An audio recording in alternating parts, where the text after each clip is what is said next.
Hello, welcome to today's class. You are welcome again, even as we continue to press on in the training to see how we get a high score in your JAMB. So this is crucial at this point in time, and this is today's assignment. We are going to go through it, and then I will give you time to go through it. If you are just meeting my first video, I have a WhatsApp group where I have a group of committed students that I'm working with to see that I've assisted them to score at least 250 and above. And if you would like to join, just drop a comment on the comment section. I will see how I will link you up. If you are my student and you are just coming to this is today's video and this is today's assignment. So make sure that you complete it before the appointed time. So thank you for having me again. Let's dive right into what we have today. So, all right, our first question today falls under plant biology. And the first question says, which of the following is true of the transverse section of a dicot stem? Now we have monocots and we have dicots. I believe you know all this. So dicotyledonous plants, they have 2 seed leaves during germination, while monocotyledonous plants, they have 1 seedling during germination. Examples of dicot plants are mango, groundnut, soya beans. All this, they have 2 seedlings during germination, beans, etc. Examples of monocotyledonous plants are rice, wheat, maize, and so on. They have 1 seedling when they are germinating. So don't forget this. So we are talking about their stem now. We have vascular tissues of plants.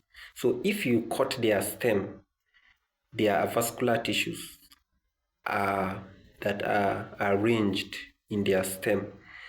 So the question is asking us that which of the following is true about their vascular tissues. So some of you are familiar with their vascular tissues in plants, parenchyma, collenchyma, sclerenchyma, xylem, phloem, and so on and so forth. So let's see, the question is asking us the transverse section, that is, if you cut the plant, what do you notice? All right, so A says the epidermis is completely encircled by the cortex.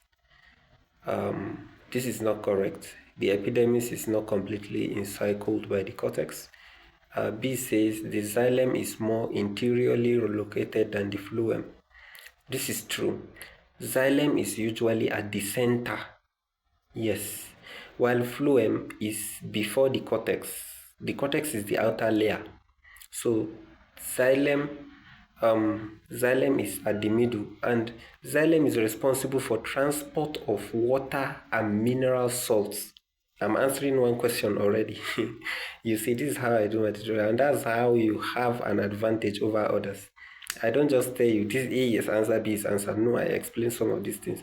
And I hope my student will note some of these things that I'm saying because of mental drills. Yes, don't forget. So xylem is responsible for transfer of minerals and water from the soil to the leaves and other parts of the body, while the leaves will produce the food. Now, if leaves produce the food moves down to other parts of the plant through the phloem. So note this. So it means the movement through the xylem is upward.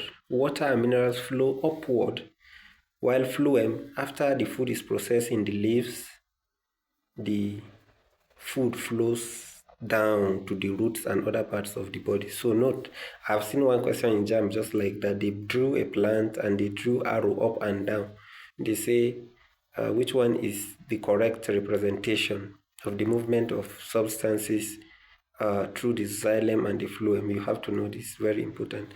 So mineral salts and water are on ground already, we know. So they move up to the other parts of the plant through the xylem, while after the food is processed, glucose is produced in the leaves, in the presence of carbon dioxide and water through photosynthesis, then the food moves down to other parts of the tree or plant through the phloem.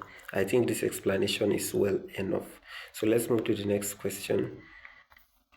So the next question is under human anatomy and physiology, and the question says the primary structure responsible for pumping blood for circulation through mammalian circulatory system is the good. So which part of the circulatory system is responsible for is the primary structure responsible for pumping blood? Pumping blood. These are key words you should always take note of. Responsible for pumping blood for circulation through the mammalian circulatory system. All right, so we have veins. Veins does not pump blood. Veins are channels through which blood moves, and blood moves from veins to the heart. Remember, veins carries deoxygenated blood that does not have oxygen, and any blood that does not have oxygen that is in the body always want to go back to the heart, so that the heart will pump it to the lungs, where it can become oxygenated. Remember, when you inhale air along with oxygen, where does it go to? To the lungs. So blood has to come from the heart to the lungs so that oxygen can be attached to it, so that it can be pumped back to the heart again, for the heart to now pump it through the general body. So you have to know this. So veins don't pump blood. Our key word there says pumps blood, so note that. Secondly, right auricle. Right auricle is not responsible for pumping blood. If blood comes to the auricle, it stays temporarily there before it moves. So auricles, all the auricles are not responsible for pumping blood, but ventricles are responsible for pumping blood.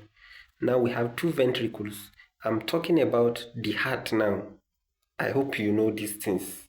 These are parts of the heart: the auricle and the ventricles. We have four of them: left auricle, right auricle, left ventricle, right ventricle.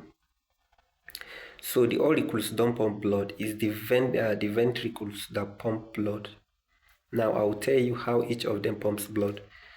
Now we have arteries. Arteries are also channels through which blood passes. They don't pump blood. So if you listen now, if you didn't have the keyword in mind while reading this object, these questions, these options, you are likely to miss it. And that's just the truth. So the correct answer is D, which is left ventricle. Now listen to this carefully. Left ventricle pumps blood to the entire body,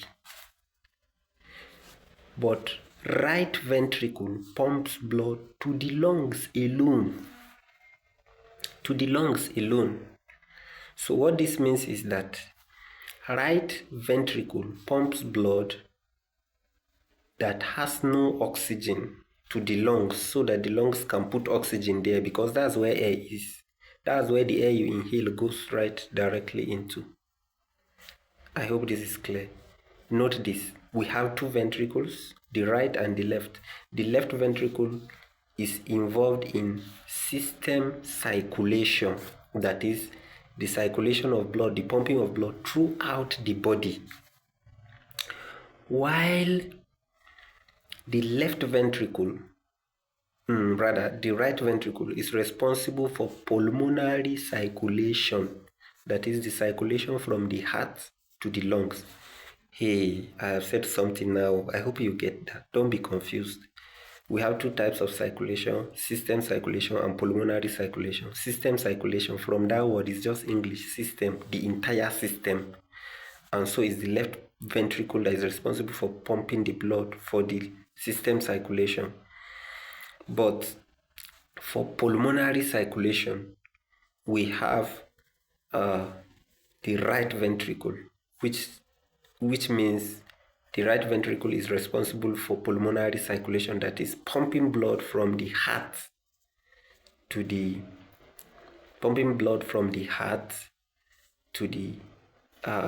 lungs. So please get this. So the correct answer is left ventricle. Thank you. Let's go to the third question.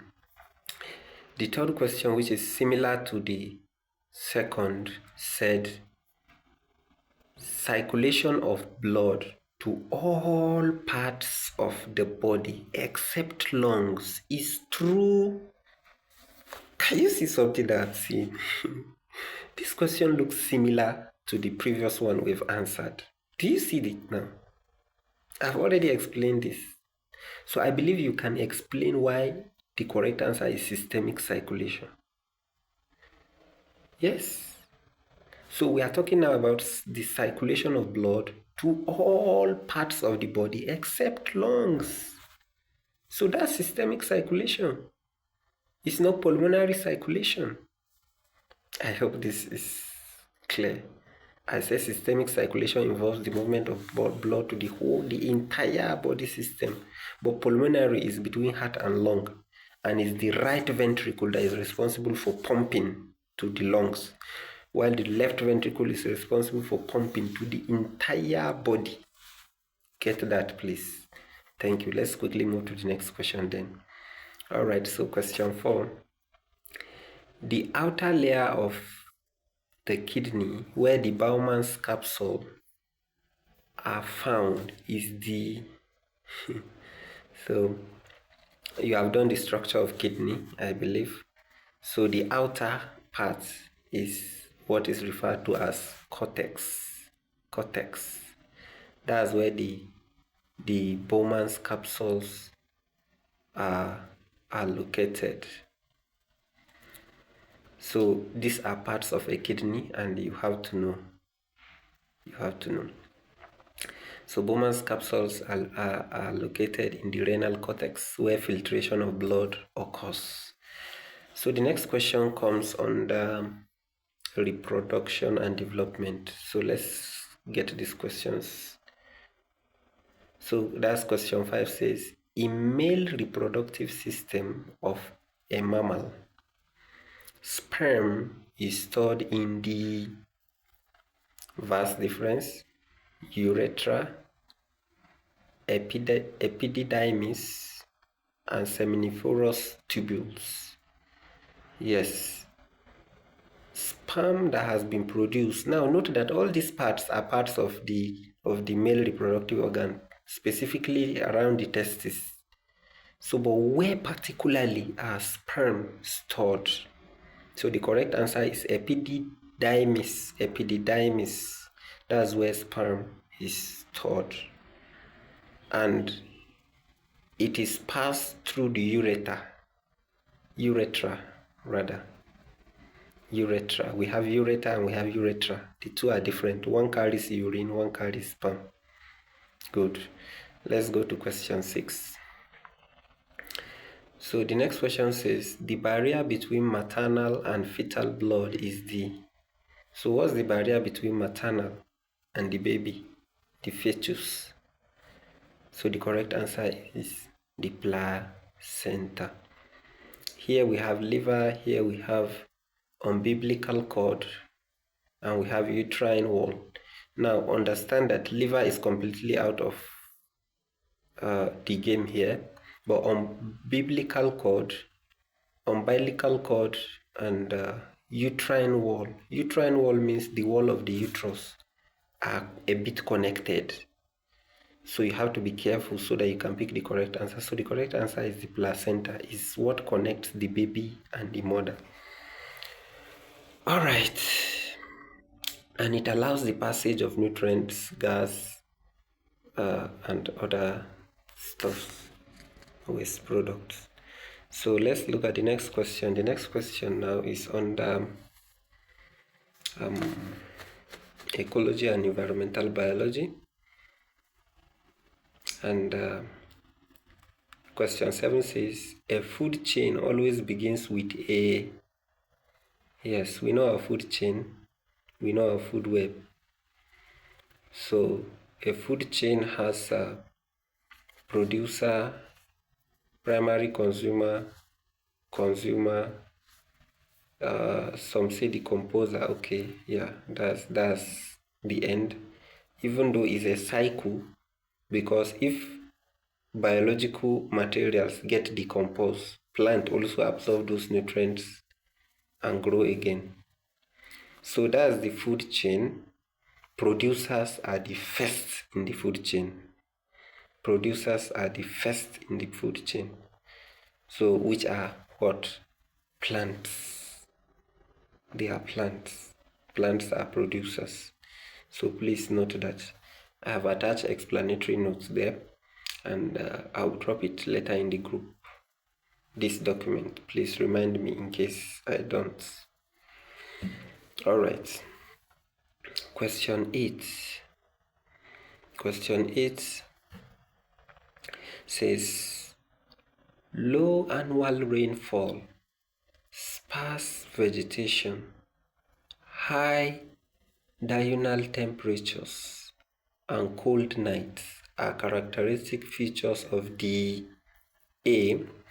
Tropical rainforest, B. Desert, C. Montane forests, D. Guinea savanna. So this has to do with understanding of the geographical locations and their associated weather factors. Deserts are known for weather extremes. When we talk about weather extremes, we are talking about when it is heat season. The heat will be too much, extreme. So it has extreme weather experience. And when it is harmattan, the cold will be too much. So not the deserts are known for that.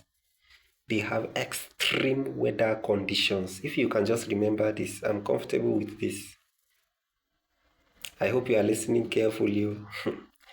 By the time we are doing mental drills now, my student, better better get this very well.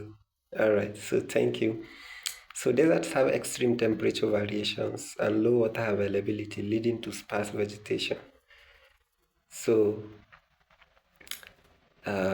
sparse vegetation is a characteristic of a desert.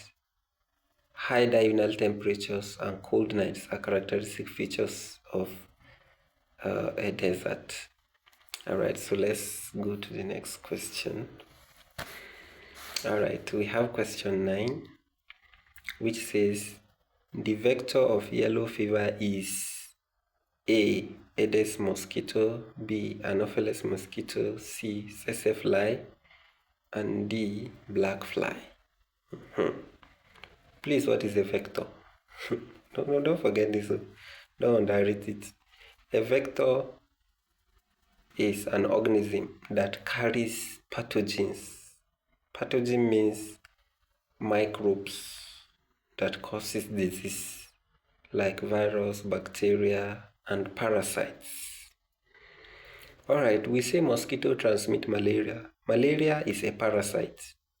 If you look at malaria parasite, it is something like a worm. So once a mosquito injects it into your blood system, that worm keep growing, multiplying, and they will be killing your red blood cells and they will be eating from it. So that's why if malaria is too much, sometimes urine turns yellow due to bilirubin in the urine, because red blood cells are dying. So which one is responsible for yellow fever? Yellow fever is caused by a virus. I'm answering a question here before you go and see which of the following causes which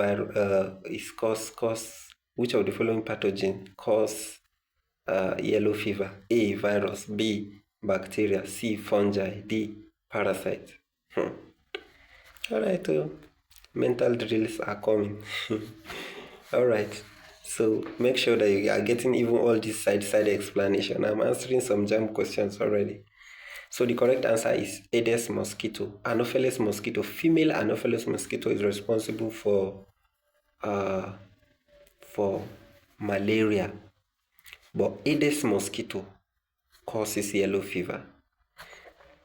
Tsetse fly is responsible for elephantitis. Yes, I think that's the disease that it causes, tsetse fly. So each of these are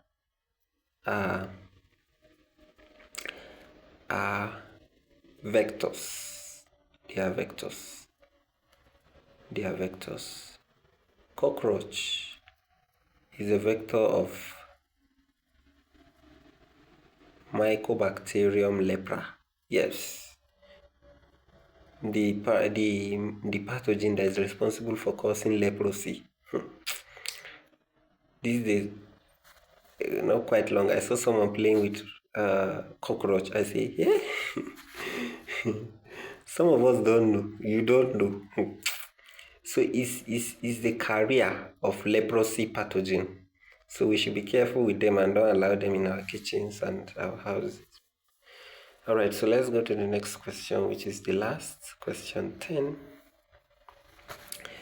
10 says, if both parents are heterozygous for a trait, the probability that an offspring will be recessive for that trait is... let me explain this now. Even though there is an explanatory note here, let me use it. So heterozygous means like a carrier. The parent is recessive to it. So what's the probability that the daughter will be completely recessive? So the parent is somehow is mixed, is heterozygous. So look at genetic calculation there. Parent A, which is the father, is a capital letter A and small letter A, which is the heterozygous. Parent B is also the mother, which carries a capital letter A and small letter A. So if they marry and produces children, the probability that one of the children will be recessive can be found by what do we call it now? By crossing. So just pick the first letter and the second letter. The first letter and the second letter of the mother. Like capital letter A, capital letter A, small letter A. Small letter A, capital letter A. Small letter A, small letter A. I don't know if you get it. And that's how we have the genetic ratio here. Capital letter A, capital letter A, capital letter A, small letter A, small letter A, capital letter A, and then small letters AA. So, and the recessive is represented by small letters. So for this reason, our correct answer is C, which is 1/4. So do you now see the one carrying recessive, which is small letter A, is 1 out of the 4. 1 out of the 4. So nowadays, test is being carried out before marriage for genotype, so that if the two intending spouses discover that they have sickle cell anemia or they are carriers, they will be cancelled. Because if carrier of sickle cell anemia marries carrier of sickle cell anemia, they are likely to give birth to an anemic baby. One of their children, 1 out of 4 children can be sickle cell, popularly called sickler. And that is very dangerous because they have to be putting blood for the baby all the time to survive. And survival chances is very low. It's very low. So here we come to the end of today's class. I hope you've enjoyed it and I hope you have learned a lot. Please watch this video again and don't rush to do your assignment. Watch carefully and understand. If you don't understand clearly, replay. If you have a question, something is not clear, you either ask there in WhatsApp group or drop a comment, drop your question in the comment section. I will see it here. If you are not in the WhatsApp group and want to join, drop a comment section. You can as well subscribe if you are learning, if you are sure you are getting something, you are understanding my method of teaching, you are understanding what I'm sharing. you can subscribe so that anytime I post a new video, you'll be among the first to see it. Thank you very much. Don't forget to like, hit that reminder bell symbol so that you can be reminded anytime I post a new video. Thank you so much, everyone, and good afternoon.